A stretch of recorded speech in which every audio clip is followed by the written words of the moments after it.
आज शाम लाल किले रेड फोर्ट के निकट एक कार में भयंकर विस्फोट हुआ, जिससे आसपास का इलाका क्षणों में हताशा और अफरा तफरी में बदल गया। विस्फोट सुबह 12 बजे के बाद नहीं, बल्कि आज दोपहर शाम के होने वाले समय में स्थानीय समय के अनुसार हुआ, पर रिपोर्टिंग और जांच उसी दिन जारी रही। घटना पौष पुरानी दिल्ली के भीड़भाड़ वाले मार्ग पर हुई। आसपास पार्क की हुई गाड़ियां और सड़क किनारे मौजूद दुकानों को भी नुकसान पहुंचा। मौके पर पहुंचकर दिल्ली पुलिस और एनडीआरएफ फोरेंसिक टीम ने निरीक्षण किया। घायलों को नजदीकी अस्पतालों में भेजा गया और क्षेत्र को सील कर दिया गया। प्राथमिकी में विस्फोट की प्रकृति और कारण बताने के लिए सुस्पष्ट जांच बताई जा रही है। प्रारंभिक जांच में ये तलाशी ली जा रही है कि विस्फोट कब्जे में रखी किसी वाहन में हुआ या कोई अन्य कारण है। पोस्ट ब्लास्ट डिटेल्स और शिनाख्त के लिए डीएनए या फोरेंसिक सैंपल लिए गए। सार्वजनिक सुरक्षा को देखते हुए आसपास के बाजार और कुछ सड़कों पर अस्थायी बंदिशें लगाई गईं। यातायात प्रभावित हुआ और लोगों में चिंता बनी है। सरकार और सुरक्षा एजेंसियों ने कहा कि जिन परिवारों को नुकसान हुआ है, उन्हें सहायता दी जाएगी और सबूतों के आधार पर दोषियों पर सख्त कार्रवाई की जाएगी। ये घटना शहर के पर्यटन और पुरानी दिल्ली की सामान्य रोजमर्रा की गतिविधियों पर तत्काल असर डाल रही है। आने वाले दिनों में सुरक्षा बढ़ेगी और जिन इलाकों में जांच चल रही है, वहां लोगों की आवाजाही पर प्रतिबंध और एहतियाती कदम बढ़ते जा सकते हैं। लाल किले के निकट हुए विस्फोट के बाद केंद्रीय गृह मंत्रालय और राष्ट्रीय एजेंसियां सक्रिय हुई। गृह मंत्री ने फोरेंसिक लैब को प्रभावित नमूनों का मिलान करने के निर्देश दिए और उच्च स्तरीय सुरक्षा समीक्षा की अध्यक्षता की। जांच में प्राथमिक तौर पर यह बात सामने आई कि विस्फोट को विध्वंसक तरीके से प्लान किया गया था, इसीलिए जांच में आतंकवादी कनेक्शन की गंभीर संभावना पर काम चलाया जा रहा है। फोरेंसिक टीमों, एनआईए और इंटेलिजेंस ब्यूरो की सहभागिता के साथ क्षेत्रीय और केंद्र सरकार के शीर्ष अधिकारी बैठकों में आरोपियों की पहचान, संभावित नेटवर्क और विस्फोटक स्रोतों का पता लगाने के निर्देश दे चुके हैं। अस्पतालों और मरहम पट्टी केंद्रों में लगी भीड़ और मृतक परिवारों के सामने आधिकारिक बयान जारी कर दिए गए हैं कि पीड़ितों को हर तरह की सहायता दी जाएगी और दोषियों को कठोरतम कानूनों के तहत लाया जाएगा। सुरक्षा बलों ने राजधानी के संवेदनशील स्थानों पर अतिरिक्त तलाशी, पेट्रोलिंग और चेकपोस्ट बढ़ा दिए हैं। इस बीच सार्वजनिक स्थल पर बैग स्वाइपिंग व वाहन स्कैनिंग का दायरा भी विस्तृत किया गया है, ताकि अफवाह और पैनिक को रोका जा सके। आगे की संभावनाएं, नई सुरक्षात्मक नीतियों, हाई अलर्ट पर पुलिस तैनाती और कुछ सार्वजनिक मार्गों स्थानों का अस्थायी रूप से प्रतिबंध रह सकता है, जिनसे रोजमर्रा के आवागमन और पर्यटन प्रभावित होंगे। लाल किले के पास हुए विस्फोट के मद्देनजर Delhi metro rail corporation DMRC ने सुरक्षा कारणों से लाल किला मेट्रो स्टेशन को अस्थायी रूप से बंद कर दिया है और ये स्थिति अगले दिन यानी 12 नवंबर तक बरकरार रहने की संभावना जताई गई है। डीएमआरसी ने कहा कि बाकी स्टेशन सामान्य तरीके से चलेंगे, पर लाल किला स्टेशन पर सुरक्षा और फोरेंसिक टीमों को कार्य करने के लिए स्टेशन पर आवागमन रोका गया है। बंदी के चलते पुरानी दिल्ली के यात्रियों को वैकल्पिक स्टेशनों और सड़कों का उपयोग करने की सलाह दी गई है। कई रूटों पर डायवर्जन और ट्रैफिक एडवाइजरी भी जारी की गई है।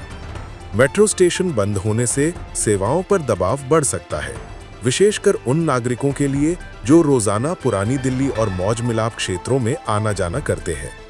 व्यापारिक दुकानों और ठेले वालों पर भी अस्थायी असर पड़ सकता है, क्योंकि मेट्रो यातायात में कमी से ग्राहक कम होंगे। प्रशासन ने लोगों से कहा है कि वे इधर-उधर अफवाह ना फैलाएं और केवल आधिकारिक सूचना पर ही भरोसा करें। आगे की स्थिति उस समय स्पष्ट होगी जब फोरेंसिक और सुरक्षा एजेंसियां स्थल से जरूरी सर्वे पूरा कर लेंगी और डीएमआरसी दोबारा संचालन शुरू करने का औपचारिक आदेश जारी करेगा। दिल्ली का वायु गुणवत्ता सूचकांक यानी AQI आज सीवियर स्तर पर पहुंच गया। कई मॉनिटरिंग स्टेशनों से 400 प्लस की सूचनाएं मिली। केंद्रीय और स्थानीय एजेंसियों ने ग्रैप यानी ग्रेडेड रिस्पॉन्स एक्शन प्लान के स्टेज 3 को लागू कर दिया है, जिसके तहत गैर आवश्यक निर्माण व खनन कार्य पर रोक, प्रदूषण कर ईंधन वाले औद्योगिक कामों पर सीमाएं और सार्वजनिक स्तर पर स्वास्थ्य सावधानियां बताई गई हैं। स्वास्थ्य मंत्रालय और प्रदूषण नियंत्रण बोर्ड ने निर्देश दिए हैं कि बुजुर्ग, बच्चे और श्वास रोगी बाहर निकलने से बचें। मास्क और इंडोर एयर प्यूरिफिकेशन का सुझाव दिया गया है। सार्वजनिक आवाजाही पर असर दिख रहा है। स्कूटर, कार, वाहन के धुएं से जुड़ी चिंताएं बढ़ी हैं। आर्थिक असर भी है। निर्माण सेक्टर में कार्य रुका हुआ है, जिससे छोटे मजदूर और सामग्री आपूर्ति प्रभावित हो सकती है। प्रशासन ने कहा है कि यदि प्रदूषण का स्तर और अधिक बिगड़े तो और सख्त कदम उठाए जा सकते हैं, जैसे वाहन चलाने पर प्रतिबंध वाला दिन-रात विकल्प और बड़ी संख्या में सार्वजनिक कक्षाओं को ऑनलाइन मोड पर भेजना। आने वाले 48-72 घंटों में मौसम और पॉल्यूशन स्रोतों के आधार पर स्थिति सुधरने या और बिगड़ने की संभावना है। इसलिए प्रशासन ने अलर्ट बनाए रखा है और जनता से सहयोग की अपील की है। गंभीर AQI और GRAP3 के चलते दिल्ली सरकार ने आज निर्देश दिए कि कक्षा 5 तक सभी स्कूल हाइब्रिड यानी ऑनलाइन प्लस ऑफलाइन मोड पर शिफ्ट हों। आदेश का उद्देश्य छोटे बच्चों की स्वास्थ्य सुरक्षा को प्राथमिकता देना है, विशेषकर उन बच्चों के लिए जो श्वसन संबंधी संवेदनशीलता रखते हैं।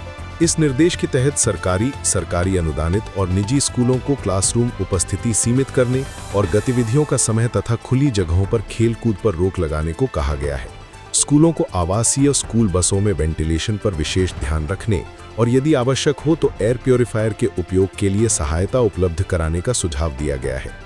माता-पिता और शिक्षक समुदाय से कहा गया है कि वे किसी भी लक्षण, खांसी, सांस में तकलीफ पर चिकित्सकीय मदद लें और बच्चों को अनावश्यक बाहरी गतिविधियों से बचाएं।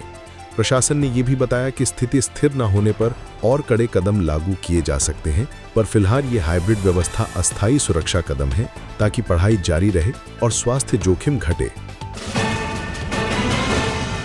आज दिल्ली में इंडिया गेट के पास गंदे वायु गुणवत्ता के खिलाफ एक बड़ी रैली और विरोध प्रदर्शन हुआ, जहां नागरिकों ने साफ हवा की मांग उठाई। पुलिस ने आयोजकों से प्रदर्शन को जान तौर पर जंतर मंतर पर करने का अनुरोध किया था, पर कुछ समूहों ने प्रमुख मार्गों पर बैठकर प्रदर्शन किया, जिससे यातायात प्रभावित हुआ। प्रदर्शन के दौरान कुछ लोगों को हिरासत में लिया गया और केस दर्ज किए गए। पुलिस ने भीड़ को रास्ता देने और कानूनी प्रक्रिया का हवाला देते हुए सार्वजनिक सुरक्षा बनाए रखने की बात कही।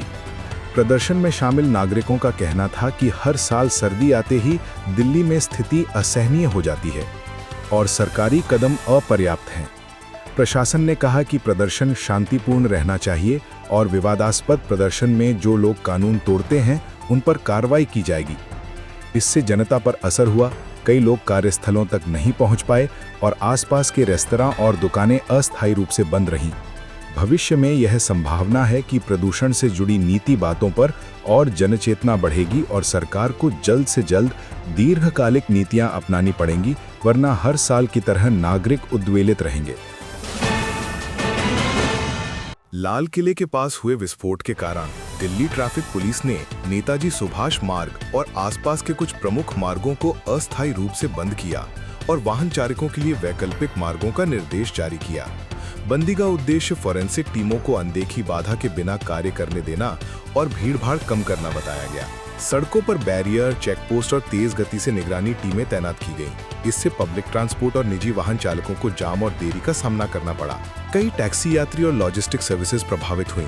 व्यवसायों और शॉपिंग जोन पर भी असर दिखा, क्योंकि ग्राहकों की संख्या कम हो गई। प्रशासन ने यात्रियों से अपील की कि वे आवश्यक होने पर ही बाहर निकलें और आधिकारिक मार्गदर्शन का पालन करें।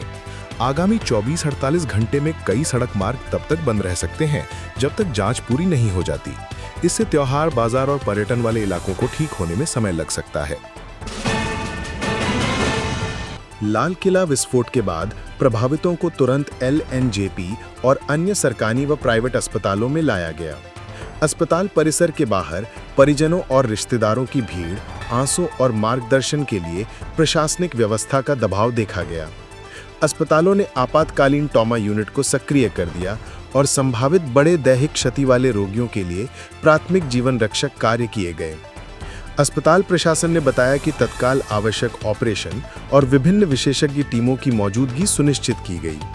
मृतकों और घायलों की शिनाख्त व रजिस्ट्रेशन के लिए भी फोरेंसिक और नागरिक अधिकारियों की प्रक्रियाएं शुरू की गई।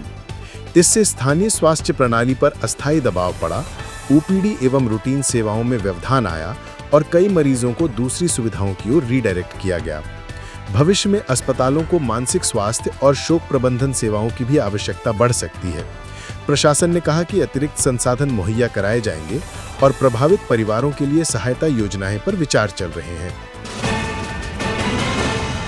विस्फोट की प्रारंभिक जांच में कुछ सुराग मिलने पर सुरक्षा एजेंसियों ने संदिग्धों के पारिवारिक संपर्कों और ठिकानों की तफ्तीश के लिए अन्य राज्यों में भी पूछताछ शुरू की। रिपोर्टों के अनुसार संदिग्ध ड्राइवर या व्यक्ति के पारिवारिक सदस्यों को जम्मू कश्मीर में बाकायदा तौर पर तलब कर पूछताछ की गई। एजेंसियों ने कहा कि जांच जटिल है और नेटवर्क आधारित जांच की जा रही है। इसमें इलेक्ट्रॉनिक ट्रैकिंग, बैंक लेन-देन, ईमेल और मोबाइल डेटा की भी पड़ताल की जा रही है। स्थानीय प्रशासन ने बताया कि यदि किसी भी तरह का बाहरी समर्थन या नेटवर्क संबंध पाया जाता है तो उसके खिलाफ कड़ा एक्शन लिया जाएगा। इससे सीमापार और अंतर्राज्यीय सहयोग की आवश्यकता स्पष्ट हुई है। जनता पर इसका असर ये हुआ कि कुछ समुदायों में संदेह और तनाव की स्थिति बनी और प्रशासन ने कहा कि बेबुनियादी संदेह से बचें और किसी भी संदिग्ध जानकारी को तत्काल पुलिस को दें। आगे की संभावनाएं, जांच के परिणामों के आधार पर और गिरफ्तारी या राहदारी हो सकती है और राष्ट्रीय सुरक्षा संबंधी उपायों की घोषणा की जा सकती है। दिल्ली उच्च न्यायालय ने आज एएपी के वरिष्ठ नेताओं अरविंद केजरीवाल और मनीष सिसोदिया की उस याचिका पर कहा कि विधानसभा की तरफ से जारी समन संबंधी चुनौती मेंटेनेबल या अभियोग्य नहीं ठहरती। विधानसभा समिति ने नेताओं को इस मामले में उपस्थिति के लिए तलब किया था और नेताओं की याचिका को एचसी ने फिलहाल सुनने योग्य न बताया। अदालत ने प्रक्रियागत पहलुओं और विधानसभा के अधिकारों के दायरे पर टिप्पणी की। राजनीतिक वातावरण में ये मामला गरमाया हुआ है। विपक्ष और सरकार दोनों पक्षों ने मीडिया में अपने अपने बयान दिए। इस निर्णय का शहर की राजनीति पर असर होगा क्योंकि मामले की अगली सुनवाई और राज्य स्तरीय राजनीतिक रणनीतियां अब तेज होंगी। जनता पर असर के रूप में संवैधानिक प्रक्रियाओं और राजनीतिक दलों के बीच टकराव की चर्चा बढ़ी है। भविष्य में ये मामला चुनावी चर्चा और मीडिया की सुर्खियों में बना रह सकता है। केंद्र एवं राज्य सुरक्षा अधिकारियों ने फॉरेंसिक विज्ञान प्रयोगशालाओं एफएसएल को निर्देशित किया है कि विस्फोट स्थल से एकत्र किए गए रक्त, ऊतक, कार भाग और विस्फोटक अवशेषों के नमूनों का तुरंत और प्राथमिकता के साथ मिलान करें। गृह मंत्रालय और राष्ट्रीय एजेंसियों का मानना है कि फॉरेंसिक मेलिंग से आरोपी पहचान और विस्फोट में प्रयुक्त उपकरण या वस्तु के स्रोत का पता लगेगा। एफएसएल में विशेषज्ञ टीमों ने नमूनों के विश्लेषण के लिए बैच वर्क शुरू कर दिया है और संभवतः डीएनए, शेल और विस्फोटक के रसायनों का परीक्षण किया जा रहा है। ये कदम न्यायिक प्रक्रिया और सबूत सक्षम आरोप पत्र तैयार करने में निर्णायक होगा। जनता और पीड़ित परिवारों के लिए यह महत्वपूर्ण है क्योंकि फॉरेंसिक रिपोर्ट से ही घटनाक्रम की सच्चाई सामने आने की उम्मीद रहती है और दोषियों के खिलाफ कानूनी कार्रवाई तेज होगी। भविष्य में यदि फॉरेंसिक लिंक किसी आतंकी संगठन या नेटवर्क से जुड़ता है तो ये राष्ट्रीय स्तर पर प्रभाव डाल सकता है। लाल किले के पास की घटना और मेट्रो स्टेशन के बंद रहने से पुरानी दिल्ली के बाजारों, खानपान क्षेत्रों और पर्यटन आकर्षणों जैसे चांदनी चौक, पारंपरिक दुकानों पर तेज असर पड़ा है। स्थानीय दुकानदारों का कहना है कि मेट्रो और पैदल यात्री ग्राहकों की संख्या घटने से आज की बिक्री सामान्य से कम है। कई स्ट्रीट वेंडर और छोटी दुकानों पर रोज की आमदनी घटने से वे आर्थिक दबाव में आ गए हैं। प्रशासन ने कुछ राहत पैकेजों या विज्ञापित सहायता की बात की है, पर फिलहाल तत्काल उपाय सीमित हैं। आगामी दिनों में यदि क्षेत्र की सुरक्षा जांच लंबी चली तो वहां के व्यापारियों को और आर्थिक दबाव झेलना पड़ सकता है। पर्यटन सीजन को देखते हुए ये सेगमेंट विशेष रूप से कमजोर रहेगा। व्यापार समिति और स्थानीय प्रशासन के बीच तालमेल व क्षतिपूर्ति की मांग उतनी संभव है। सामान्य आर्थिक संकेतों और बाजार रिपोर्टों के आधार पर यह अनुमानित प्रभाव बताया जा रहा है। ग्रैप 3 लागू होने के बाद राजधानी के कई निर्माण प्रोजेक्टों पर अस्थायी रोक लग गई है। इन कामों में सिविल निर्माण, धूल उत्पन्न कार्य और डेमोलिशन शामिल हैं। इसका असर सीधे तौर पर छोटी फर्मों, ठेकेदारों और मजदूरों पर पड़ा, खासकर वे श्रमिक जो रोज कमाने पर निर्भर होते हैं। ठेकेदारों ने कहा कि रोक लंबे समय तक रही तो लागत और समय सीमा में वृद्धि होगी। प्रशासन ने बताया कि आवश्यक ढांचागत कार्य जैसे आपातकालीन मरम्मत इत्यादि को छूट दी जा सकती है, पर उन पर विशेष शर्तें लागू होंगी। प्रदूषण नियंत्रण बोर्ड और नगर निगम ने निर्माण स्थलों पर धूल नियंत्रण व कवरेज के कड़े मानक जारी किए हैं। जो पालन ना होने पर जुर्माना भी लगा सकते हैं।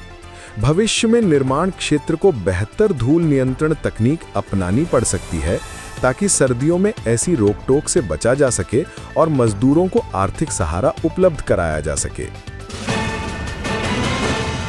सेवाओं के प्रमुख अस्पतालों और प्राथमिक स्वास्थ्य केंद्रों ने गंभीर AQI के कारण एक विशेष श्वसन अलर्ट जारी किया और राहत केंद्र तथा श्वसन रोगियों के लिए क्लिनिक सक्रिय किए। स्वास्थ्य अधिकारियों ने सार्वजनिक रूप से मास्क, N95 या कंप्रेसिव प्रकार के उपयोग की सलाह दी और घर पर एयर प्यूरिफिकेशन के सुझाव दिए। वरिष्ठ नागरिकों, शिशुओं और क्रॉनिक फेफड़ों दिल के रोगियों को अनावश्यक बाहर निकलने से बचने का निर्देश दिया गया है। दवाइयों की मांग में अस्थायी वृद्धि देखी गई है और कुछ फार्मेसियों में मास्क तथा प्यूरिफायर सामग्री की मांग बढ़ी है।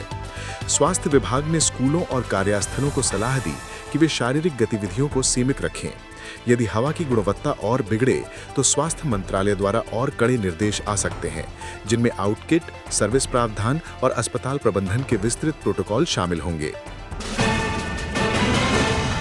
केंद्र सरकार के उच्च अधिकारियों ने लाल किला विस्फोट की जांच को शीर्ष प्राथमिकता पर रखा है। गृह मंत्री ने फॉरेंसिक टीमों को नमूनों का मिलान करने और संदिग्ध नेटवर्क की पहचान पर शीघ्र रिपोर्ट देने के निर्देश दिए।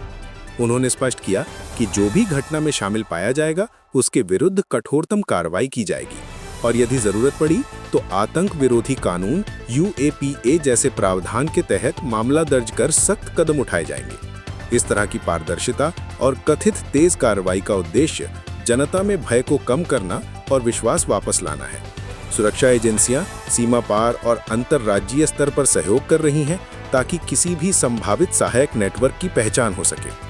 सार्वजनिक प्रतिक्रिया में सरकार की इस सख्ती से कुछ हद तक राहत की भावना आई, पर साथ ही लोगों ने यह भी कहा कि प्राथमिकता पीड़ितों की सहायता और लंबी अवधि सुरक्षा नीतियों पर काम करनी चाहिए। राजनीतिक परिदृश्य में आज न्यायिक और विधायी टकराव की चर्चा रही। विधानसभा द्वारा जारी सम्मनों और उच्च न्यायालय में दायर याचिकाओं ने राजनीतिक बहस को तेज किया। अदालत ने कुछ याचिकाओं को फिलहाल सुनवाई योग्य न ठहराया है, जबकि राजनीतिक दलों ने मीडिया में तीखी बयानबाजी जारी रखी। राजनीतिक विश्लेषक कह रहे हैं कि ये मुद्दा आने वाले दिनों में राजनीतिक रणनीतियों और जनमानस पर असर डाल सकता है, विशेषकर अगर मामलों की सुनवाई सार्वजनिक स्तर पर लंबी चली। जनता पर इसका असर ये है कि प्रशासनिक ध्यान कानून व्यवस्था और सुरक्षा मामलों में भी बंट रहा है। कुछ निर्णय न्यायिक प्रक्रिया के अनुसार आगे बढ़ेंगे और समाज में कानूनी प्रक्रियाओं की व्याख्या का स्तर ऊंचा रहेगा। इस खबर का लोकतांत्रिक और संवैधानिक आयाम महत्वपूर्ण है और भविष्य में अधिक सुनवाई व मीडिया कवरेज इस विषय को लगातार सुर्खियों में रख सकती है। आज दिल्ली के आभूषण तथा कमोडिटी बाजारों में सोने की दरों 22 कैरेट और 24 कैरेट में हल्की उतार चढ़ाव की खबरें रहीं। वैश्विक भाव, रुपए की हालत और स्थानीय मांग आपूर्ति के कारण कीमतों में मामूली परिवर्तन हुआ। स्थानीय ज्वेलरी शोरूमों ने कहा कि अनिश्चय के कारण कुछ ग्राहक खरीदारी टाल रहे हैं, जबकि पारंपरिक त्योहार उपहार के कारण अभी भी कुछ मांग मौजूद है। सोने के बाजार में छोटे निवेशक सावधान दिखाई दिए और कुछ ने सुरक्षा कारणों से कैश होल्डिंग पर जोर दिया। आर्थिक रूप से शहर के छोटे गहने व्यवसाय और बैंकों की ज्वेलरी लोन सेवाएं प्रभावित हो सकती हैं यदि उपभोक्ता गतिविधि धीमी रहती है। भविष्य के दिन दोनों में वैश्विक मार्केट और घरेलू आर्थिक संकेतों से सोने की कीमतें प्रभावित होंगी और व्यापारी उनसे तालमेल बिठाकर स्टॉक प्राइसिंग नीतियां अपनाएंगे। विस्फोट और उसके बाद के सुरक्षा कदमों से लाल किला समेत पुरानी दिल्ली के पर्यटक स्थलों पर भी असर पड़ा। प्रशासनिक कारणों से कुछ प्रवेश मार्गों को बंद किया गया और मेट्रो स्टेशन की अस्थायी बंदी ने पर्यटक आगमन कम कर दिया। स्थानीय गाइड और पर्यटन व्यवसाय ने कहा कि कल की अपेक्षित भीड़ या टूरिस्ट रूट प्रभावित हुई और आगे की तारीखों में बुकिंग रद्द होने की आशंका व्यक्त की गई। इससे स्थानीय अर्थव्यवस्था जैसे होटल, रेस्टोरेंट्स और हैंडीक्राफ्ट विक्रेताओं पर असर महसूस होगा। प्रशासन ने आश्वासन दिया कि सुरक्षा उपायों के साथ ही पर्यटन गतिविधियां नियंत्रित ढंग से फिर से शुरू कराई जाएंगी, पर तब तक पर्यटकों को सुरक्षित मार्ग और वैकल्पिक प्रोग्रामिंग के बारे में सूचित किया जा रहा है। यदि जांच लंबी चली तो पर्यटन सीजन पर असर दिखाई दे सकता है। इसीलिए स्थानीय व्यवसाय और प्रशासन को मिलकर त्वरित राहत और वैकल्पिक ग्राहक प्रबंधन करना होगा। घटनाओं और प्रदूषण संकट के चलते सूचनाओं का प्रवाह तीव्र रहा। लेकिन अफवाहें और अनियंत्रित संदेश भी फैल रहे थे। केंद्र और दिल्ली सरकार ने जनता से अपील की कि वे केवल आधिकारिक चैनलों और पुलिस सरकारी एडवाइजरी पर भरोसा करें तथा अनावश्यक रूप से सोशल मीडिया पर फैलने वाली अनपुष्ट खबरों से बचें। प्रशासन ने कहा कि अफवाहें सुरक्षा कर्मियों के काम में बाधा डाल सकती हैं और सामाजिक तनाव बढ़ा सकती हैं। साथ ही मीडिया संगठनों से सत्यापन केंद्रित रिपोर्टिंग रखने का निवेदन किया गया। ये कदम नागरिकों के मानसिक शांति और तथ्यात्मक जानकारी सुनिश्चित करने के लिए है। भविष्य में अधिकारियों ने कहा है कि वे नियमित अपडेट जारी करेंगे ताकि जनता के पास आधिकारिक और नियंत्रित समाचार मौजूद रहे। इससे सार्वजनिक व्यवस्था में स्थिरता बनाए रखने में मदद मिलेगी और अफवाहों के कारण अनावश्यक पैनिक को रोका जा सकेगा। आज दिल्ली सरकार ने कई प्रशासनिक निर्देश और राहत उपाय जारी किए, जिनमें पीड़ितों के परिवारों के लिए सहायतात्मक पैकेज पर विचार, प्रदूषण के मद्देनजर सार्वजनिक स्वास्थ्य निर्देश और सुरक्षा संबंधी सहयोग की गारंटी शामिल है। सरकार ने अधिकारियों को निर्देश दिए हैं कि वे प्रभावित इलाकों में लोगों की मदद के लिए फील्ड टीम भेजें और प्रभावित बाजारों तथा सेवाओं की स्थिति का मूल्यांकन कर राहत योजनाओं का प्रस्ताव रखें। साथ ही ग्राम इलाके या स्थानीय स्तर पर नागरिकों को सतर्क रहने और पुलिस या आपात सेवा नंबरों पर सूचित करने के लिए कहा गया है। प्रशासन ने ये भी कहा कि आने वाले 48 से 72 घंटों में परिस्थितियों के अनुसार और निर्देश दिए जा सकते हैं। जनता पर असर के रूप में ये निर्णय तात्कालिक राहत और प्रशासनिक सक्रियता का संकेत देता है, पर दीर्घकालिक समाधान, वायु गुणवत्ता, सुरक्षा संरचना और आपदा पूर्व तैयारी के लिए और नीतिगत कदम अपेक्षित हैं।